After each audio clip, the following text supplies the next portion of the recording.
council work session minutes and public hearing minutes as well. Area B is consideration of a motion to approve 2018-24, a resolution approving the uncollected personal property tax bill list in the amount of $3,951,000.28, and in consideration of a motion to approve the due date of December 20th, 2018 for the city of Statesboro property tax. Is there a motion to approve? So moved. Is there a second? Second. All those in favor? Aye. All those opposed? All right, let the agenda item show that it's passed. All right.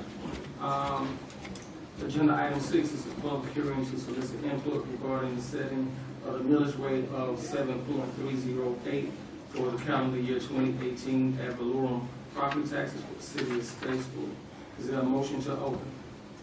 So moved. Is there a second? Second. All right, all those in favor? Aye. All right. Is there any input from anyone? Seeing that there is none, is there a motion to close? So moved. Is there a second? Second. All those in favor? Aye. All right. We'll move on to agenda item 7, which is a public hearing and consideration of a motion to approve an alcohol application for Sugar Magnolia Bakery and Cafe. Ms. Carolyn Joyner of 106th Avenue. Is there a motion to approve? Motion to open. So moved. Is there a second? Second. All those in favor? Aye. All right, Chief? Who you No additional, at? Okay. Where's Chief from? He's, but I don't think he has, he would let us know if he had anything to comment on. Okay. Frank? All right. Is there a motion to close? So moved. All right, well, excuse me, we put a pin in that. Is there anyone here to speak for or against this application? Okay. All right, is there a motion to close? So moved. Okay, is there a second? All right, any discussion by council? Is Ms. Joyner present? I am. You raise your hand? Hey, Carol. Sorry. Hey. Come on up. I came from Bakery. That's all right. We want you in the bakery. Good morning, Mayor. Good Morning, morning. City Council members. Any comments, any questions by council? Yes, sir. Nothing, I guess you were moving, expanding from bakery to alcohol. Well, it's always been a bakery, and they merged it, they moved into cafe with the previous owners, so they offered limited breakfast, limited lunch, and we've expanded on the breakfast, we've expanded on the lunch. One of the favorites that they had was the homemade pizzas, and they only did those on Thursday and Friday nights from 6 to 8. We're offering those every day, and we wanted to attract more visitors and people downtown, and fine dining. We want casual fine dining, so bring people in.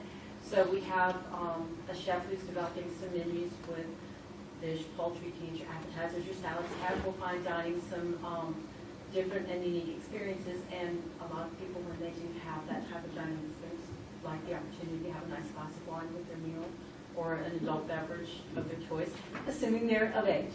And that's what we want to do. We are not intending to be a bar where people come to do what you do at bars. We intend to be a restaurant who happens to serve alcohol to complement our offerings. Sounds good. Any further conversation by council? Questions, comments? When do you plan to open? We opened yesterday for breakfast and lunch. We're not doing dinners until we get that all the kinks worked out of that one. And once we do that, then assuming we're approved, we'll start offering our dinner offerings with the alcohol. Thank you. Council? Council? Okay. Thank you very much. Thank you. All right, is there a motion to approve? So moved. Is there a second? Second. All those in favor? Aye. All right, thank you. All right, agenda item 8 is a public hearing and consideration of a motion to approve an alcohol application for Chazito's Latin Cuisine, Chaz Ortiz, 441 South Main Street. Is there a motion to open the public hearing? So moved. Is there a second? Second. All those in favor? Aye. All right, Chief? No issues, Your Honor. All right, Nothing from Chief. okay. Okay. No issues. Okay, right? Okay. All right, is there anyone speak for or against? All right, thank you. Is there a motion to close? Second? Second. All those in favor? Aye. All right, any discussion by council? And the same question as Mr. Cortez, the audience?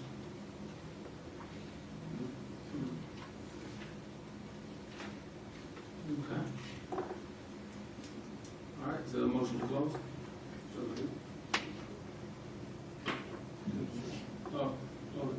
Oh, my bad.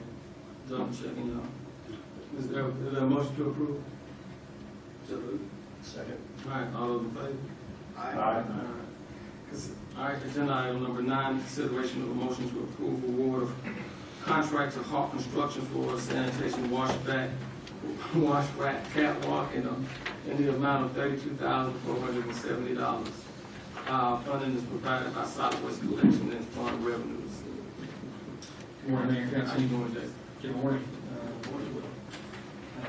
Jason Bowles, Director of Public Works and Engineering. Before you is an award contract to Hawk Construction. They are the original constructors of the wash rack facility, built about 2 years ago. When we did that project, we held off on the wash rack on this bay, just to make sure the need was there. We didn't want to spend the money if we didn't really need it. We evaluated that over the last year or two and see the need for that. We had it approved in this budget year, an amount of $39,000.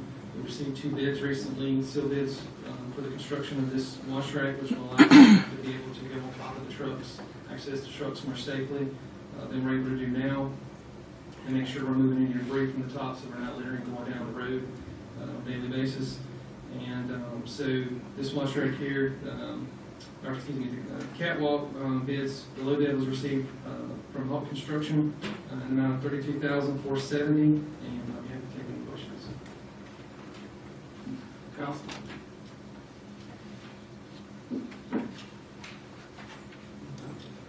Thank you, Jason. All right, is there a motion to approve? So moved. Is there a second? Second. All those in favor? Aye. Those opposed? We'll show that agenda item 9 is passed.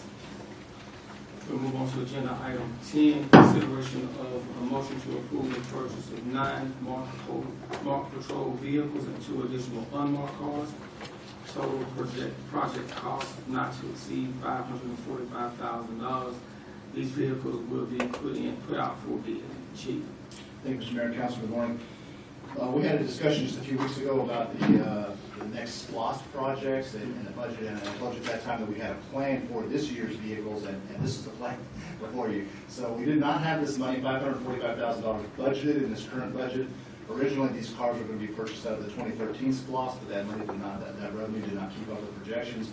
And so the funding for this has come from the mill increase last year that we collected in December, and this is here too, and she told me she'd happy to discuss that with you some more if you have specific questions about that. But that money is available to be used, and frankly, we need it to keep our fleet healthy, actually to get it back to being healthy. As you remember, in 08 and 09, we didn't purchase vehicles, and we're still feeling a lot of aging and wear and tear from that. So this amount of money would allow us to get 9 fully operational market patrol cars and then 2 additional cars for lieutenants and staff. Will they all be on Fords? We're going to put that out for bid. It would be our goal to keep the fleet consistent and go with that Ford SUV, but again, we have to put that up for a bid process, and so we'll see. That's the other thing about that I forgot to mention, Mayor, is that this is just the approval of the money. We'll then put it out for bid and then come back to you to approve a bid before we actually move forward with the purchase. The state doesn't have a fleet purchase program for police vehicles? Yes, sir, they do, and we used that last time. We've had some local vendors tell us that they really want to be able to bid on that, and so we're going to put it out for bid this time to allow local vendors an opportunity to see if they can beat the state bid, and if they can, then great, and if they cannot, then we'll go with the state bid.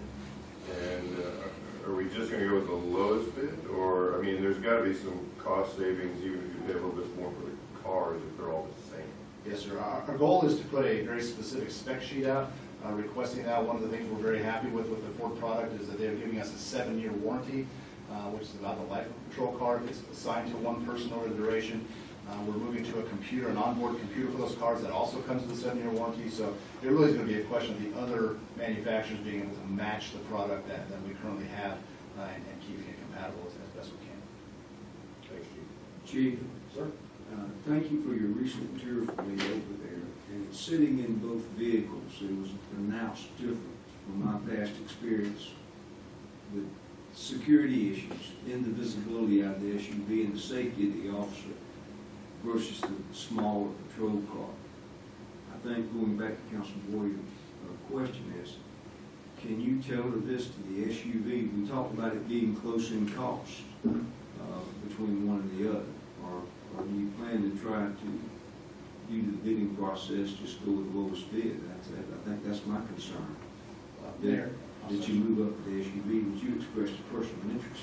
Yes, sir. As part of our spec sheet that we put it out for bid, it will specifically be for an SUV vehicle. Okay. It's going to have to be a police-rated SUV And vehicle. just so the public know, I just want to say how much better I think your officer performance will be out of that style vehicle. Yes, sir, we agree. I mean, Ford is building a police-specific vehicle that's got a beefed-up electrical system for all the things we asked that car to do, lights and, PA systems and computers and all of that. Other manufacturers are not really keeping pace. The Chevy Tahoe is really the competitor, but it's exponentially more expensive than the Interceptor. So if I had to say today that probably there's one that really fits our goal, I think through the integrity of the bid process, we need to just spec it out, put it out for what we're exactly looking for, and then see what we get back. Thank you. And so with a lot of items that we look at, we look to see if there's that opportunity for the local vendor to have that ability to bid. And even if that's working through the state contract, if whoever has a state contract, sometimes they can work something out where they can still benefit. And so that's the reason we're putting it out like that, instead of just going for that state bid and say, we're just trying to have the local bid the best we can. Thank you, Chief. All right, is there a motion to approve? So moved. Second. All right, all those in favor? Aye. All right. Let's show agenda item 10 is passed.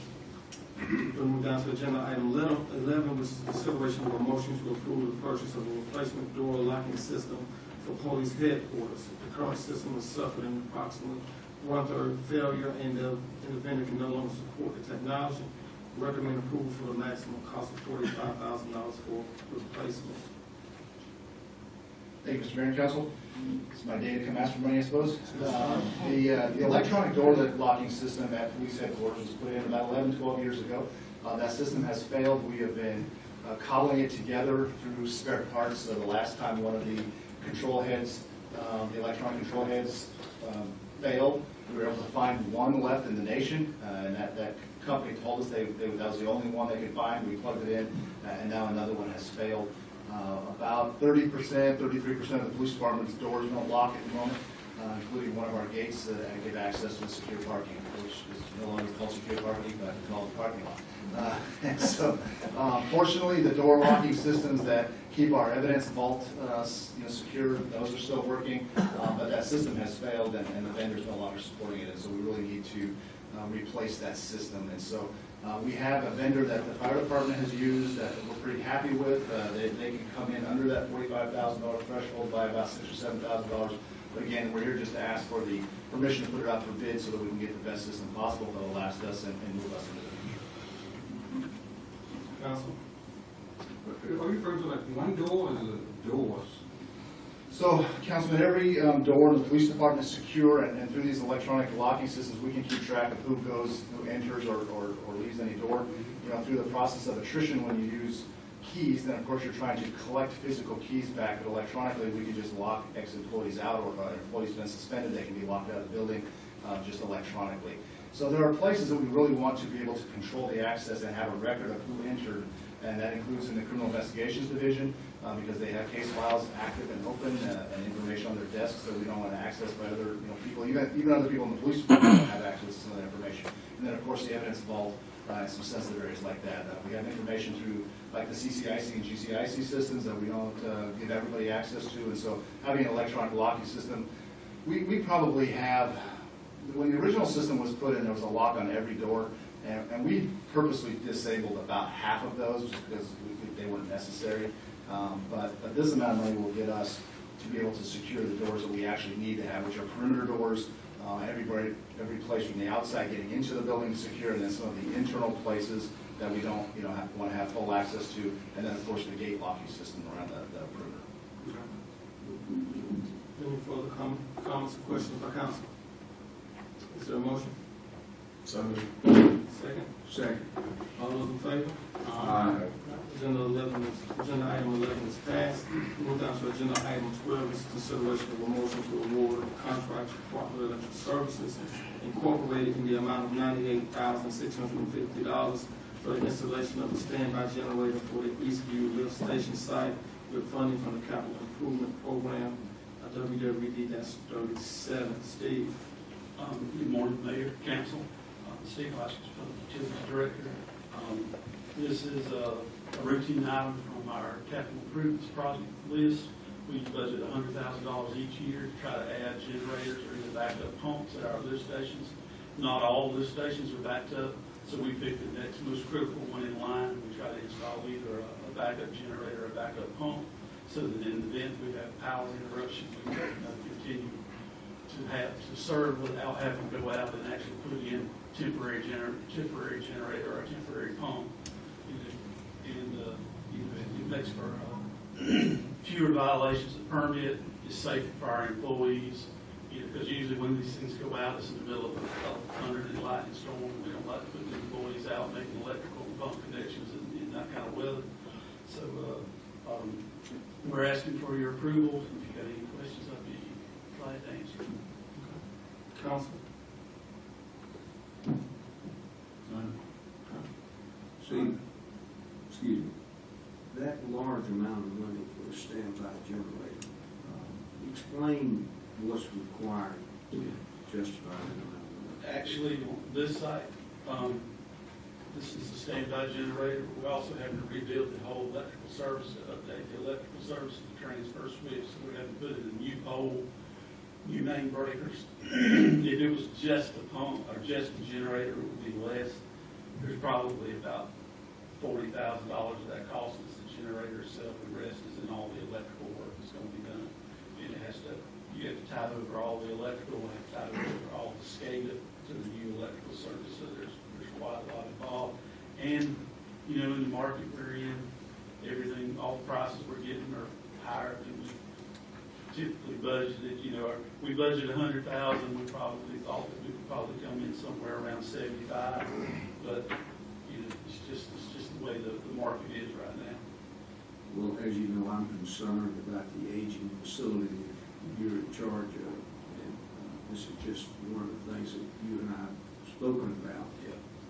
To provide continuing great service for the city of Statesboro. And I just want the public to be aware that we've had a lot of meetings lately about our need for reaching out for more capital to keep up our sanitation with our rapidly growing community that's going to be inputting more. So that's the reason I asked this question, because a standby generator is just that, standing by. And in my experience, standby generators have to be very good, or they will fail and not be there when they're needed. So that's the reason I asked that question like this one. This is at the Eastview Lift Station, which is the holding capacity of that station is very small. So they don't have, whenever you lose power, they only have like 30 minutes to get a pump out there and make sure they get it on. Some lift stations have really big holding capacity, and they can sit there for a couple of hours. So it's not as critical. That's why we picked this location, so we don't have to, you know, scramble out there in the middle of a bad storm to get a pump on, you know, to get the station back up, because it just has such a small holding capacity. We have very limited response time. Thank you. Any further comments or questions by council? Is there a motion? So moved. Second. Second. All those in favor? Aye. All right, let's show that agenda item 12 is passed. We'll move down to agenda item 13, which is consideration of a motion to award a contract to White Delta Incorporated in the amount of $83,680.48 for the installation of a 698-foot of 15-inch sewer for the railroad bed sewer extension phase 1 with funds for water sewer revenue. Mayor, Council, this is the piece of property on Railroad Bed Road. paralleling the walking trail. This is the first piece of property that's being developed, which was rezoned a couple or 3 months ago for the construction of the new fitness facility, CrossFit gym. It directly connects to the, or it abuts the property line with Beacon Place, and it's, it's about 700 foot across that property to get sewer across that property to serve this property, plus it also provides continuity with the next piece of property. We've got to get that sewer line across this property to get to the next one, to get to the next one. So this is just a key piece of the puzzle. One good thing about this one actually did come in under budget. We had actually anticipated probably somewhere around 120,000 on this. So it came in under budget. One of the reasons this sewer is very deep, if you say, why would 700 feet of sewer line cost this much, is because of the depth. It's about 18 to 20 feet deep, and so it gets very expensive per foot whenever you're at that depth. The next phase we get to will be shallower. As we cross this property, it's going to be coming up, so the next phase shouldn't be quite as expensive. Plus, this is a very wet location. They're probably going to have to pump water to control the water as they construct the sewer. Like I say, it came in under our estimates. I'd be glad to answer any other questions that you might have. Council? So this is the first phase of it, so we'll be looking to do more later on. It will evaluate, when the next piece of property, there's people, it's coming back up to the next council meeting for that next piece of property. If that gets approved, the zoning on it, then we'll be looking at that piece of property to tie on to this one and move on across the next piece. And we have money in our budget set up as a CIP for extending that sewer the next time on down across the next piece of property. But it's just essential that, it's really beside the fact that these people are tying on. We need, when that piece of property develops, we need to get across it so that we're at the next one. And they're giving us utility easement across the full length of the property. So, and the property owners agreed to clear the right of way as part of the process too. So the right of way has already been cleared, and it's sitting there waiting for us as soon as we agree to this to install the sewer. Any further questions or comments, council? All right, is there a motion? Motion to approve. Second. All right, all those in favor? Aye. So agenda item 13 is passed. Move on to agenda item 14, which is consideration of a motion to award contract to purchase 2018 Vermeer D6x6 Navigator Directional Drill Machine from Vermeer Southeast per Source Well Cooperative Purchasing Contract in the amount of $92,655. If approved, this purchase will be funded by operational funds in the Water Sewer Department and is budgeted under CIP WWD 125. Steve? Mayor, yes, this is an item we've had in budget for several years. We brought this back up to purchase this year. We do not have any local vendors for this item. They're all out of town, so we did turn to the purchasing contract, and we're able to, with Darren's help, to find a good price through Sourcewell. The local Vermeer vendor out of vendor out of Savannah will be the one who actually services and delivers this item to us, so we will get all of our service and repair work through their normal dealer program.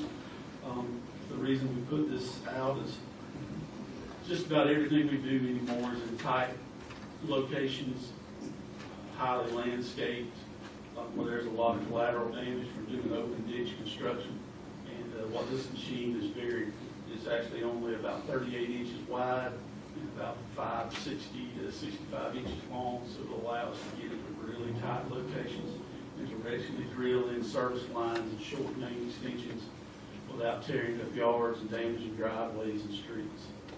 We have a larger machine that we've had for years that's roughly 3 times this size, but it's just too large to get into a lot of these locations. Be glad to answer any questions. I got a nerdy question for you. How big a pipe can you install with one of these things? It's really for 2 inch and less. You could do short sections of something larger, but it's really designed for like 2 inches and less.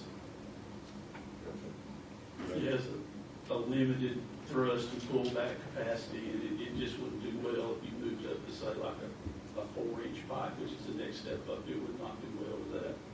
Designed to sneak under driveways, sidewalks, and planters, and That's right. We demoed a ditch witch and a Premier machine. They actually brought them down, and actually the Habitat for Humanity house over on Gruber Lane. We bored in the services and the main to serve that house with it. And that was the Premier machine really outperformed the ditch witch, in our opinion, had more power, and did a good job. And we were able to sneak along the edge of that street without tearing up, because there's 2 feet between the edge of the street and the guy's fence, so there's nowhere to work, and that was the perfect kind of location that we use it in.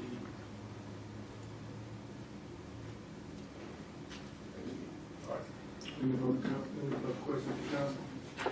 Comments? Seeing there's none, is there a motion? Motion to approve. Second. All those in favor? Aye. All right. Agenda item 14 is Thanks passed. very much. Thanks, Steve. All right, we move to agenda item 15, which is consideration of a motion to award a contract to Connect Transportation Group for transit feasibility study. Thank you. We, the city, issue a request for proposal for a transit feasibility study. Initially, we sent it to approximately 15 firms and followed up with them extensively, phone calls, emails, and received only one. But per our policy, prior to that due date and time, we're able to, city manager approved only submitting one because it became apparent that we were only going to receive one. So we did so, and received it from Connect Transportation Group, or CTG. The initial amount, well, this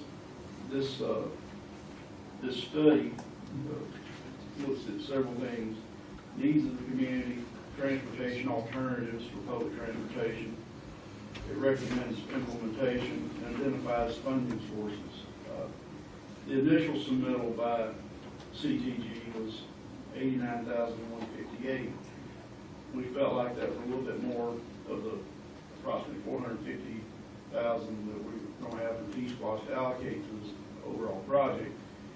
So we negotiated with them over 2 rounds of negotiating. The first round, we felt like they eliminated the public information gathering element too much. We needed that, so we asked them to put some of that back in, which culminates in the recommendation we made of $68,793, which involves an element of somewhat of public participation. And, you know, this is funded initially out of the general fund, but it will be reimbursed by T-SPLOST funds as they become available. With that, that is our recommendation, but obviously it's in your play. Any questions, I'll be glad to answer. You may have said already, what's the cost? Did they give us the cost of that, or is it something that we're waiting on them to respond? No, sir, the cost elements, you know, were submitted, and we initially thought the first one was too high. It's out of the range given the total amount of money we had. The amount we recommend was $68,793. We kind of value engineered it, if you will, down to the basic elements we desired. And that's our recommendation, but of course we can go with any options, councils. I noticed that Connect said they did a lot of large areas when it came to public transportation. Yes. How does that translate to Statesboro, what we need? They seem to have done similar areas, some others, college towns as well. I believe they did the Hinesville area at times. Yeah. Projects in Atlanta. I think one of their offices is out of Atlanta. We feel like they're very, very well versed in our needs. We feel like the limited response was due to, like everything else, construction going on and development. They're at a premium, just like contractors in all areas. We did try extensively to get other people, but they seem to be, we met with them as a group, they did a presentation. We're very impressed with them. They seem to be good at their trade. Not a question, but a comment. I'm not sure you remember, but we got a bid that was done out on the house on South College Street that the city owned, adjacent to the Statesboro Police Department. I think the city requested a bid. You only received one bid. And because of that, that bid was not opened and returned. And I was Well- thinking, you got one bid now. Well, in our policy, it allows for, before the bid due date and time, we have to, before that, we have to get the city manager approved only one. And that's only in cases where it looks like we're going to only get one submittal. And through phone calls, we basically asking the firms if they're going to submit, it became apparent only one was going to. So our options were to rebid, which we can, or to make that notification before to set one bid, which is what we chose to do, but, And I think it was after the effort of calling all those other firms when we were pretty sure we weren't going to get a response from those others. Right. That's the reason we decided to use this policy, to go ahead and at least look at this one and see if it's any good. If it wouldn't have been up to our expectations, we would have recommended not taking them as well. But that's the reason we're actually even looking at this one this time. they did do an in-person presentation, for probably approximately an hour and a half, 2 hours. It was very well done, very professional, so we have no doubt that they can carry out to a high degree what their purpose is. In addition to that, I'm not sure the manager will remember, when we were discussing the transportation, one of the things that I recommended, I requested, that we also invite Georgia Southern University, ask East Georgia, opportunity to look at the feasibility study. My question now, has that been done? They were one of the groups that we contacted to submit a response proposal. I met with Dominic Hallaby's representative, and they basically usually team up with somebody and have a joint effort. And they felt like that for the budget we had, that they couldn't produce the product we were asking for. But they have volunteered, if we do contract this company to help assist us in study and allocation of contracts and whatnot. We did contact them, yes. Good, thank you for contacting them. Benjamin, I believe it's Benjamin next door. Any further questions by council?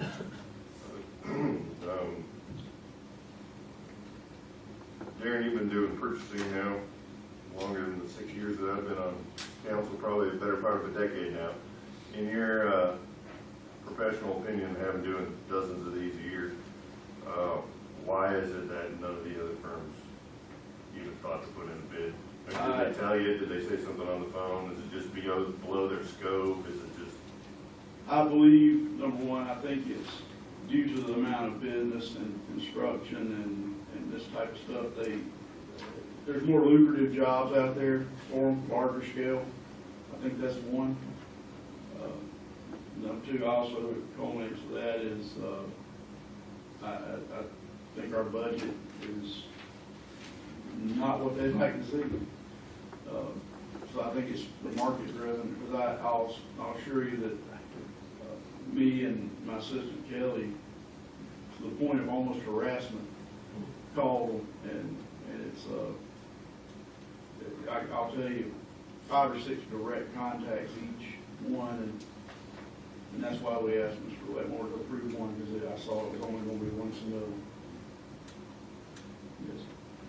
Let me make a final comment. I realize 68,000 doesn't appear to be much money. However, the 68,000 probably can buy a couple of vans and support the new workforce committee that's about to come on board. And they can take those vans and take people to work, you know, as opposed to spending 68,000 on feasibility study. Actually, to buy a van, broadcasting the van. It's very important. Take people to Statesboro city limits and take them out there where the jobs are at. It's just my opinion. I think that's, it's more than just buying the van.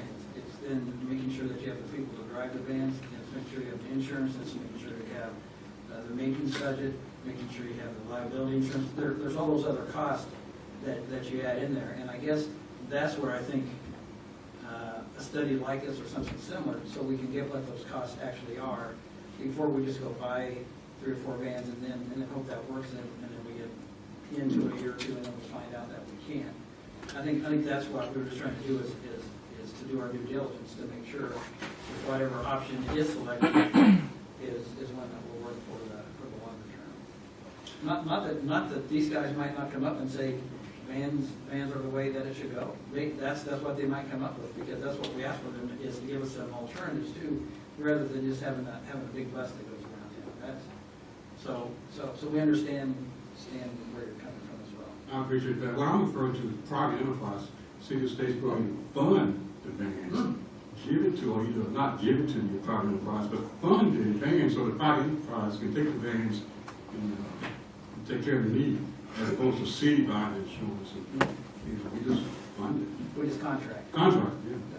They get the employees. They have some volunteers. I mentioned groups who recently were volunteers. There's all sorts of creative activity we can do as opposed to putting the burden of financing of this citizen space.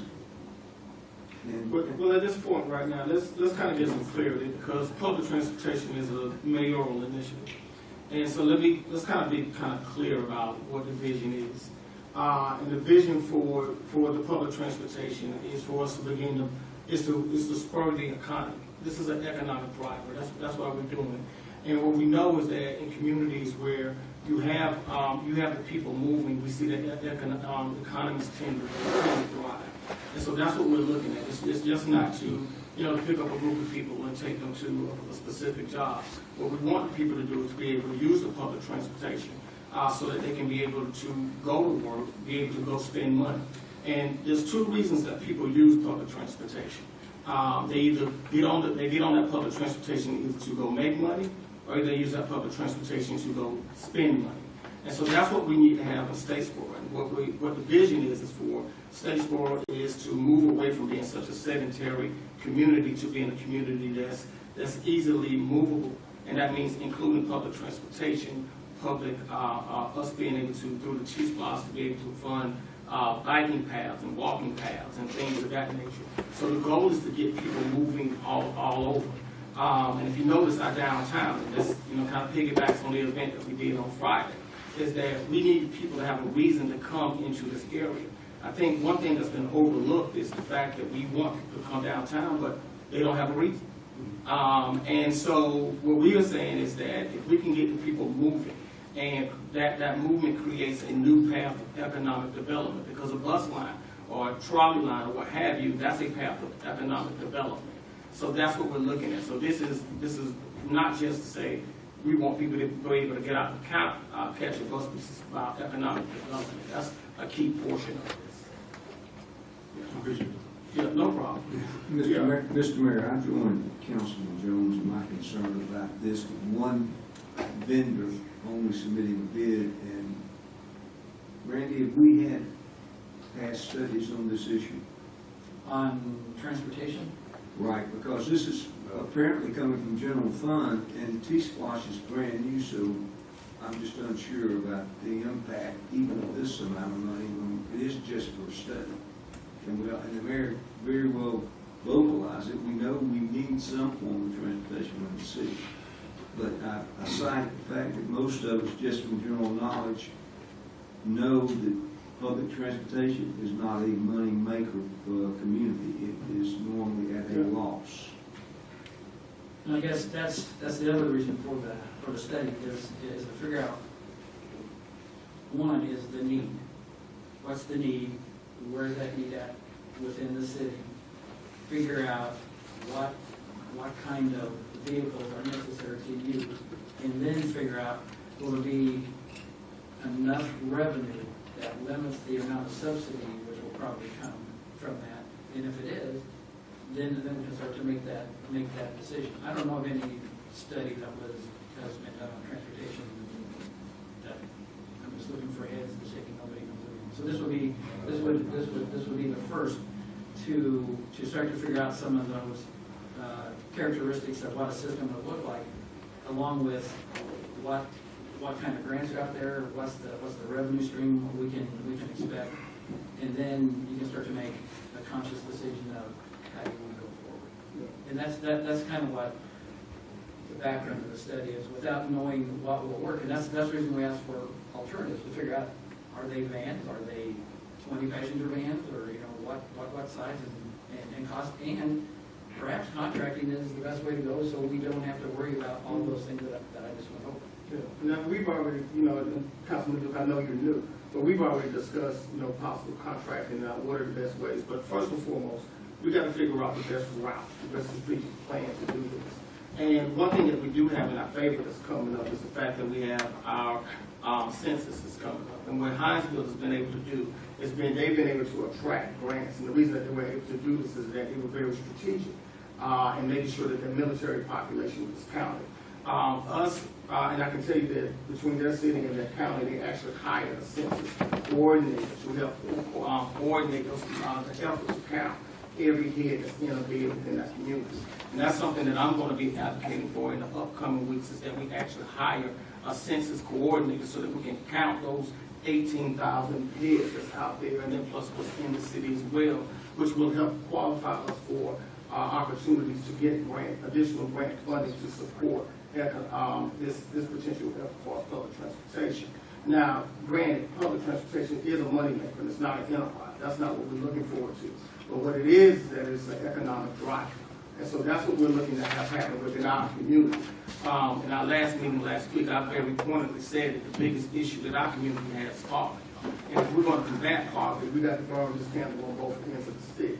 And that means that those jobs that Ms. Sam is talking about, and those 10,000 people that's within this region, they're going to be able to get out and get jobs, whether they're out at the industrial park or throughout the entire community. We got to get them moving. And because we're a municipality that does not have the lost tax, we have to depend on a lot of the SPLOS and the T-SPLOS, where the only way that we're going to be able to get those revenues is if people are outspending that money, and we're getting that penny on the dollar. So this is what this is about. This is not creating a bus line so the city can make a whole bunch of money. This is a service to provide to push to jumpstart our economy. That's what this is about.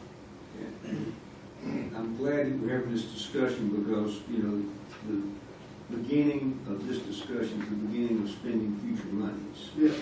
And we all know that is required. In fact, we've had discussions about not having a grant person within the city employee. Does this contract include a look at grants that are available for this, or do they have that purview? They will look at possible funding sources, yes, sir. It is a part of that. Now, that was specifically asked, how do we support this type of endeavor? Darren, will you repeat those things that you initially said that this group would do, please? It basically looks at the needs of the community, transportation alternatives to meet those needs, recommends implementation, and identifies funding sources. So that's a fairly thorough evaluation. It's pretty comprehensive. Yeah, I actually took the time out to research this company. This is a phenomenal company. And if I had questions about the company that was doing this, I would have approached Randy about it. I think Randy will let you know if I got an opinion or something, I'll let him know. We're moving in the right direction. And the truth of the matter is that I would rather spend this $68.9 than to go out and spend a bunch of money on buying vans and things of that nature. And we realized that was not the best strategic way. I would strategically use the money to pull us in the right direction. And back to Darren's comment, one of the reasons why we're not saying the cheaper cost is that they did take out a lot of the public participation part of it. That was something that was essential that the people of the city have an opportunity to give us their opinions, and so we have that back in. It isn't at the same level as 89, but it's in there so we can get some. Yeah, absolutely. You guys did a great job, Dan. Is there any further questions? Derek, I just wanted to, Councilman Duke, I wanted to follow up with maybe your concern. and really reiterate to make sure that we understand that this is a needs assessment, what we're doing. This is what we're asking these guys to do. This is, we're getting ready to fund a transportation system. This is what kind of a system do we need? Do we need a system? If so, what can we afford? You know, because Sam, all due respect, the Coastal Regional Commission has had a dozen or so vans in this area with a $3 ride cost for years, and that thing is, you know, it's struggling, and it has been struggling, and those types of systems have been struggling throughout the state. So, I mean, to your concern of spending additional money, this is a needs assessment. Do we need a transportation system? Where are the densities? Transportation relies on density. Where are all the big transportations? DC, New York, Chicago. You know, they're in the big cities. Why? Because there's lots of people that live here and lots of work right here. Statesboro is very spread out. I mean, we've got Briggs on the north, we've got the industrial park on the south, we've got stuff on all over the county. So it's finding where those densities are so we can be efficient. Because, you know, I rode with the Coastal Regional Commission. We did a proposed loop. It took an hour and 15 minutes to get around the city. I mean, you're trying to get to work, you're trying to rely on transportation to get to work or to get to shopping or whatever you need to do, and you got to wait an hour for a bus to show up. That transportation system is not going to be very effective because you're not getting people to and fro in an efficient manner. And so let's be clear about this. This is a feasibility study and a needs analysis to see, hey, what exactly are we going to do? Do we do a transportation system? If we do, what do we do? Maybe there are some other alternatives as well. Actually, Uber has a program that may work for the city. So this is, let's be clear, this is a needs assessment. And who knows, maybe after this needs assessment, it comes that, hey, it's just going to be too difficult for the city to do a transportation system by themselves. And we may need to, like Sam said, partner with Georgia Southern. We may need to partner with OTC. We may need to partner with the industrial park. But it's density concerns and route times and efficiencies. And if you're going to use a public transportation system, like I said, I got it better show up on time because those employers aren't going to tolerate people coming into work a half an hour late. You know? Derek, And one thing was that that- accurate? Yeah. Was that an accurate assessment? Yes, sir, I believe so. Thank you. Absolutely. Any further questions, council? No. All right, is there a motion? Motion to approve? Is there a second? Second. All right. All those in favor? Aye. All right. Mayor, can we put which motion, there's no motion, I mean, there's no option here in the motion. I'll change This the is 68-9. But it's not in the action. Yeah. Sheet, so.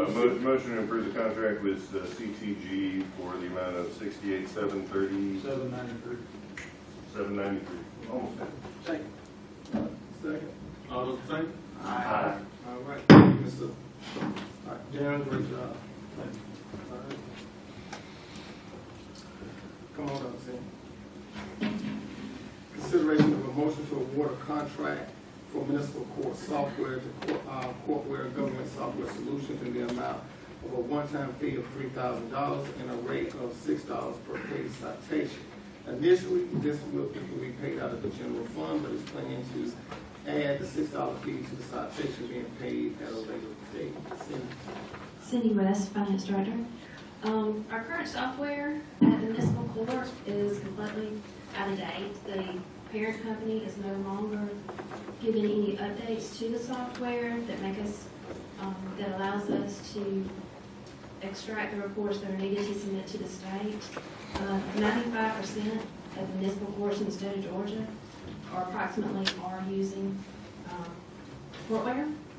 It interfaces with DDS, the Department of Driver Safety. It will allow reports to be uploaded to them. The citations that the police department key can be imported into this system. Therefore, the ladies will no longer have to key the citations. So right now, the citations are being keyed twice. We look for the potential possibility of importing the payments into our financial software. And I'll be happy to answer any questions. And we're piggybacking on Yes, that. on the I'm sorry. contract. We are piggybacking off the Fort Boulevard, Georgia, around, it's in North Georgia, and they went through the whole RFP process. First, with reference to that $6 fees, that's something like the annual, when it goes up every year, or is it a flat fee, is it negotiable later on? It's a flat fee, and it is, we pay it based on the paid citation. So if it takes, offender 3 or 4 months to pay it, a citation, we wouldn't pay courtware until that citation is paid. They're put on probation, and it's a year, we only pay that $6 on all of our paid citations. On paid citations. On paid citations, yes, sir. I think it was going, it was like ongoing each month, every time they make a payment or something. No, sir. Probation type thing. No, sir, one-time fee on the citation. Yeah. And then we pay courtware once we collect all of our money. This works. Sorry. I'm done. Good. Are we passing that fee on? We aren't at this time. I'm gonna get with Kane, and we're gonna look and see at what point we'll be able to do that, and bring something back to council to approve, let y'all approve to do that, if you so desire. And then a quick we did based on the number of citations that we have paid, it could be anywhere between 15 and 20,000 a year.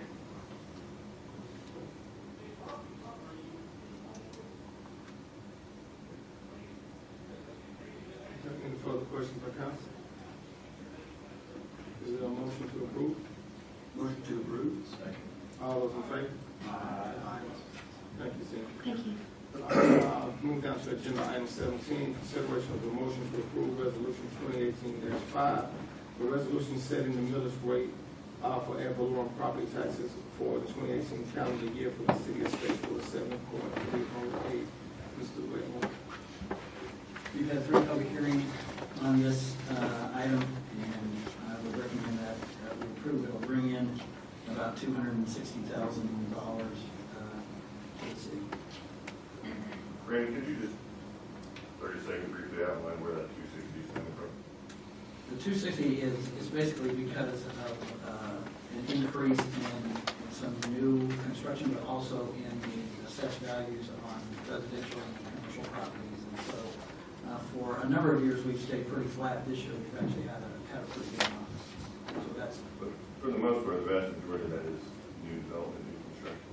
a lot of it was on residential properties this time. But there is new construction, which is definitely helping as well. And that's because we're seeing the value of the homes go up. And the work. Any further questions by council? Is there a motion to approve? Motion to approve. All those in favor? Aye. Agenda item 17 is passed. Agenda item 18, other business from city council.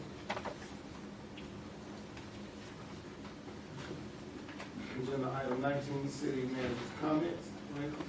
Chief Broadhead has Thank you, Mr. Randy, Council, and Mr. Mayor. Sorry this didn't get into your packet initially as one of the agenda items, but just kind of snuck up on us. So one of our employees, Tommy Brown, is a 25-plus year employee of the city and has been a police officer throughout that time. There's a long-standing tradition in the city of Statesboro that when people reach retirement age, and for us that means 25 years of service and 55 years of age. So it's a pretty high standard for people trying to get there, but that we reward them with their duty pistol as part of the retirement package. There's a specific Georgia statute that speaks to this and allows municipalities to have rules to award a piece of city property to an individual to become their personal property, and this is that specific exemption. So what I'm asking you for is there's a resolution that asks for you to surplus the specific pistol that he's been carrying, and the serial number is in your packet, so that he can be awarded that pistol on Friday when he retires. Any questions for Chief? Is there a motion? So moved, second. All those in favor? Aye. All right. Thank you, Chief. Sir. All right. Are there any comments by the public?